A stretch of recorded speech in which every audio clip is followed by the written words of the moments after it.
Hey everybody, welcome back to Happily Hester After. So I just wanted to give y'all a little bit of a TTC update. I know I haven't done one in a while. I'm trying to find like where it's going to be the best light. I probably should have did this beforehand. But anyway, so I went to the doctor the other day just to kind of do one of those. Oh, this is nice. Just to kind of do one of those, hey, you're my doctor now. And this wasn't just for the surgery, but this is for real types of things, you know. But basically because when you have I'm a part of Kaiser. That's my insurance, and the way Kaiser does it is you can only see Kaiser doctors, and a lot of the times you're going to move around between doctors. So, you know, you might see a doctor, but that doesn't necessarily mean that that's your doctor. So basically we were meeting with him. I was meeting with him. Daryl was at work, to just let him know, you know, like, hey, I didn't just have you do my surgery, but I want you to be my doctor through getting pregnant and pregnancy and all that. So that, and then also I wanted to discuss with him getting kind of a plan going, or at least making sure that we're on the same page for when I get pregnant the next time, because that last time was a mess. And a lot of it had to do with the fact that I wasn't seeing the same doctor consistently, and the doctors that I was seeing, they weren't looking at my file until after things went wrong. So, you know, I didn't receive the treatment that I should have based off of my condition, or, you know, not condition, but, you know, based off of my history. So, you know, a lot of things happened that really should not have happened. So I was like, we are not doing this next time. We need to go ahead and make sure that he reviews my file right here in front of me, that we're on the same page, so that the next time I get pregnant, things can go a lot smoother. So I went to go see him, let him know that he had thought I had put on the thing, consultation for like getting pregnant or whatever, and he was like, yo, like, we're only 4 months post surgery, so we really wouldn't need to be discussing that right now, because essentially we're having to start all over. So basically what he was saying was that, you know, even though we've been trying to get pregnant for over 3 years now, he doesn't know how much of that time that polyp was in me. So he was like, polyps themselves can cause infertility. So that might be what was stopping you from getting pregnant. So essentially we would have to wait until March. That's when I had the surgery. 1 year after the surgery. And if I don't get pregnant within that 1 year, then we will go ahead and start discussing different like treatments and different options and everything. So I was like, okay, that's fine. But we need to make sure that we're on the same page for when I do get pregnant. I'm not concerned about getting pregnant, because, you know, everything happens, you know, in perfect timing. So that's fine. But my concern is making sure that when I do get pregnant, I have a doctor who is, you know, on the same page with me, understands what I need, what I want, and is willing to listen to me. A lot of the time over these past few years of trying to get pregnant, I've had so many doctors who would not give me what I wanted, or answer the questions that I wanted, or do the tests that I wanted to have done, because they felt like I was too young, or, you know, oh no, it's fine. They wouldn't even admit that the polyp was a polyp until last year. They kept saying, oh, it's just scar tissue, it's fine. And in the meanwhile, I'm like, okay, but why do I have scar tissue? And, you know, so then last year they were like, oh, it's a polyp. And then this year I got pregnant and they were like, oh no, you're fine, I'm bleeding, oh no, you're fine.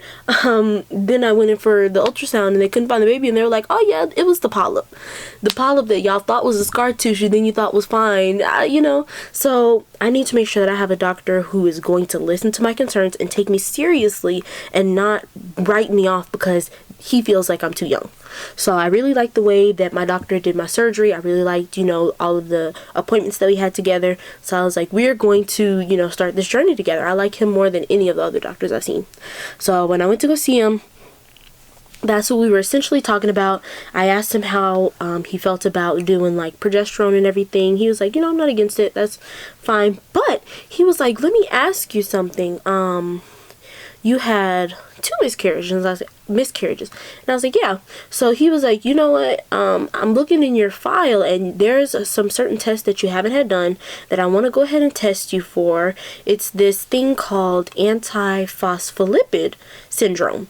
And essentially I had to, you know me, y'all already know me, I had to go home and Google the mess out of that, because I was like, what is that? So I Googled it, and it says antiphospholipid syndrome is essentially, means that a person's blood contains antibodies against specific types of phospholipids. If you haven't taken a recent course in college biology, phospholipids are a normal and necessary component of human cells and cells of most other living creatures. So basically, when a person has antibodies against phospholipids, this can cause tiny clots in this person's blood and increase the tendency toward medically important blood clots, such as deep vein thrombosis. So it increases the risk of many different health problems, ranging from stroke to cardiovascular issues. So a lot of people were saying, like, you know, when you have this syndrome, sometimes there's not really a way to tell that you have it. There aren't any really like telltale symptoms unless you're having like deep vein thrombosis, or you know, those conditions. But if you haven't had any of those, it's hard to really tell if you have that unless you have the blood test done.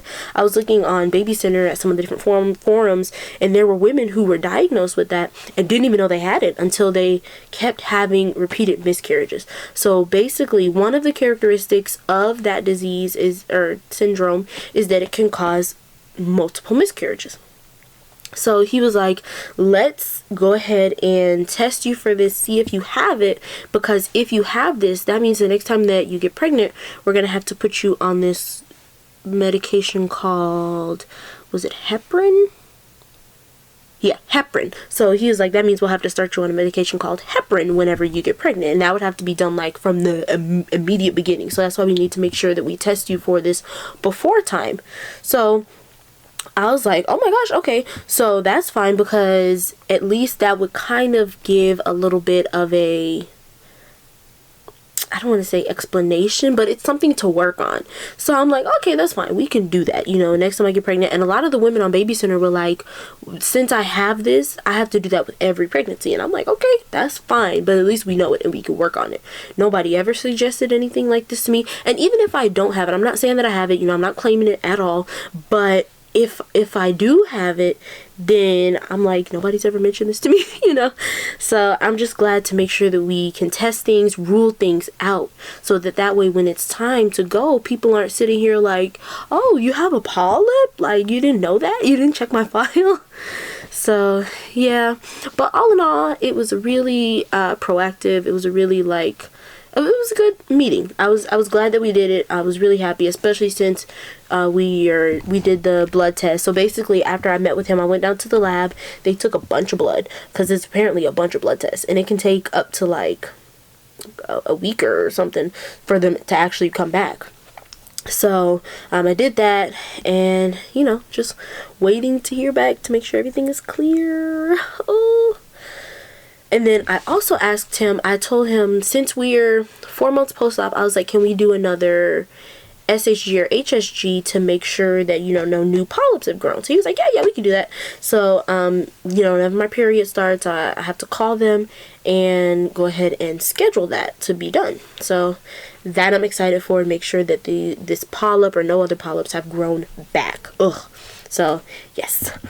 But I think that is pretty much it in terms of that. I'm gonna try to update you all whenever the test results come back and I hear back from them, and with the HSG and the results and all that for that. But yes, y'all, just hang in there with us. We are continuing forth on our journey. It has been a rough one, but you know what? There will be glory after this. I'm excited to see what God has on the other side of this mountain.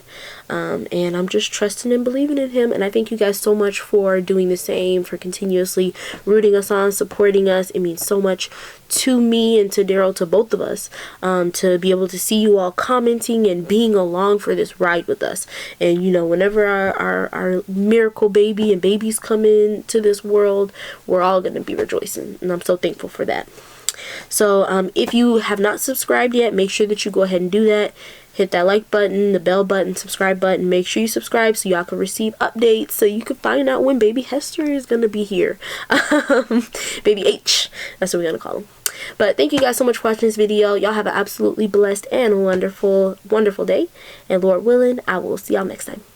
Bye.